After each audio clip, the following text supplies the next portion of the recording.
The world needs energy, and more of it. But from where? How will it get it? And at what cost? That's what delegates gathered at the 7th Annual World Future Energy Summit in Abu Dhabi are trying to answer. Your Excellencies, good morning. Opening for the first time with a focus on Africa. Africa is rising, and Africa is the last frontier in the development next to Asia. And African countries are doing very good and excellent progress this time. This is the topic of today. We need solar energy, wind power, hydroelectricity, and thermal electricity.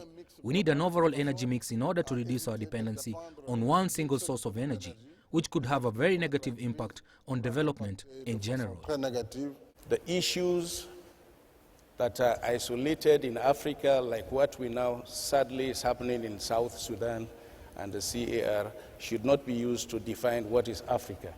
Officials say Africa is the next place to look.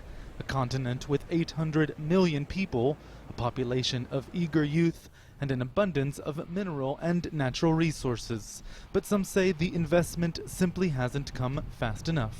One of the problems is that governments simply aren't sure where to put their money. They could, of course, offer credits and subsidies to a number of the large corporations represented here, but in energy, there are no guarantees. Americans learned that the hard way with the solar firm Solyndra, and Japan with Fukushima. Japan faces significant energy constraint. Securing a stable supply of energy at reasonable cost remains a significant challenge.